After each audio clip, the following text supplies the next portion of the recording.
Don in London, hello. It's January 24th, 2010. My video is all about recovery from addiction to either substance or behaviour, and my addictive substance was alcohol. Could have been anything. Didn't get to drugs particularly. And behaviour can be as addictive as people find out as life goes along. So alcohol, substance, behaviour, workaholic, relationships, starting them, never quite sure if I belonged in them, moving on, not getting closure, not understanding where I was going with it all, and trying to be the best I could, and also trying to be perfect, and never so. So I was always worried in some way that I wasn't measuring up, compare and despair, judging myself as badly before others could judge me. So always feeling a bit shameful of maybe not being good enough. And how did I cope? Well, if you have a coping strategy which seems to be working for you, and mine was to take the edge off, and I used alcohol as the convivial appendage, if you like, or the adjunct to me. And I was always a convivial drinker in social situations, and it was only in later life when I could not stop and I realised I'd become dependent on alcohol that life became unmanageable and quite awful. So what happened? Well, lots of drinking for 35 years, and then working so hard to exhaustion and not realising I was in depression as well. I stopped drinking because I was just frightened of life, and I suddenly realised when I stopped drinking that I'd been frightened of life for a long time and not being good enough. So ignorance was not bliss, and it was only in a later stage of what happened to me that I went back to drinking.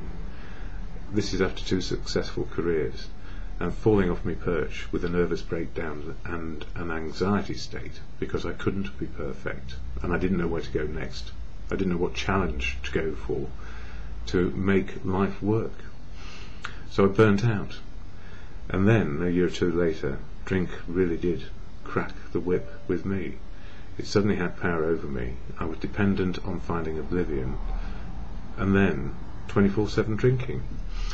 So we get where we get to, and some people get there faster than others, and thank God they do, and thank God they may find recovery, and then live life sober. So to live life sober, emotionally, spiritually and physically, is probably where I am today, learning how to. Always a learner every single day. So it's been a journey, and for me, the gift for me is in recovery and sobriety I found a fellowship, or it found me. And I was a very poor student in the beginning. I didn't know how to be sober, and I was reluctant to give up my best friend, drink. In fact, it was my worst enemy, because I still thought and felt I had power over it. My thinking kept me drinking because it was self-will, self-obsession and self-will run riot. So all these sayings I learn over the years in the fellowship of AA, Alcoholics Anonymous, remind me on a daily basis of what it's like to be an addict back then, and also what it's like to be an addict in recovery. So in recovery, I don't drink one day at a time, a one-day program with 12 steps of action to help me keep sober, and those 12 steps are very easy to misunderstand. We think we know them, we need to live them, and there's a big difference. And I realised that most of my life was about thinking life rather than living it, thinking how it ought to be, thinking how I should be, and not actually relishing the moment. And the reason why my video is late today is I got stuck into something. I like taking photographs, and I enjoy finding and researching information which helps with recovery and my attitude and behaviour. So for the last few hours I've been completely immersed in cutting, sticking, pasting and creating my day book, which is a bit like my journal and my gratitude all in one go. So I've been very busy, and I've also got a neighbour who's disturbed because there's a leak, and it might be from me, from my shower. So we've had words, kind words, and cooperation, rather than in the past where it would be confrontation, insurance details, and goodness knows what. So there is a difference in me today, which is to accept life as it is, not try and fight it, but to understand it and what my options are on a daily basis. So AA, the fellowship, has provided me with companionship and fellowship with unique, authentic people who are not special and different, but unique and authentic, living their unique, authentic lives with this one common similarity: sobriety being primary in our lives, so the rest of life can work. And the AA preamble, or statement of intent, which I share here, and then some of the literature, is where we go next. So and I was asked to share the preamble in a meeting last night, off the top of my head. And of course, if you're asked to do something and recite it, I don't know about you, but I completely forgot it halfway through, which is why I have my prompt in my hand. And the reason why, it slows me down into the moment and makes me concentrate on what's important in my life. So here we go.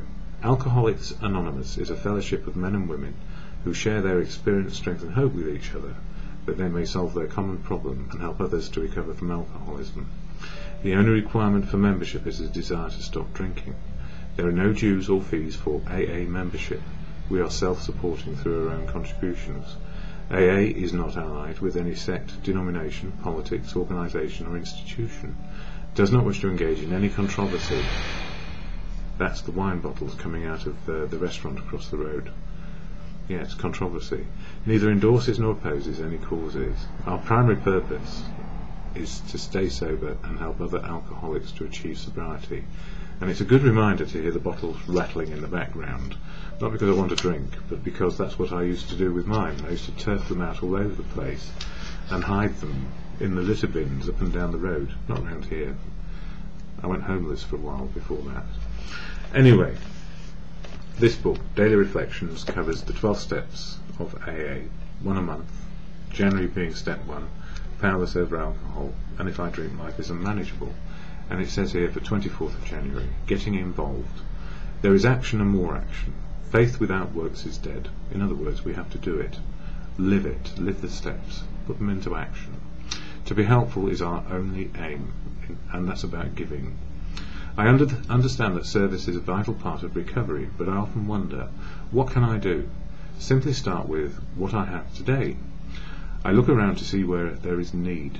Are the ashtrays full? Well, we're no smoking now. Do I have hands and feet to empty them? Suddenly I'm involved. The best speaker may make the worst coffee. The member who's best with newcomers may be unable to read. The one willing to clean up may make a mess of the bank account. Yet every one of these people and jobs is essential to an active crew. The miracle of service is this: when I use what I have, I find there is more available to me than I ever realised before. And the gift in that is unity, service and recovery are paramount in fellowship, because we all add something. And if we go along with an attitude of adding and giving rather than receiving and taking, somehow it seems to work better. Because if we have an open mind to being involved, even from greeting on the door, which I love doing, or making the tea, which I love doing, or speaking ad nauseum, which is something I do, it's all part of the life of being in AA and being the same as everybody else, there to be sober. So I'm extraordinarily grateful this morning. I went to a fantastic meeting last night, and somebody shared from the heart, from inside themselves, the truth of how they are today. And I feel good, which is unusual, and I'm suspicious of my happiness, but it's okay. So, with the serenity prayer at the end of these videos, to acceptance of how it is.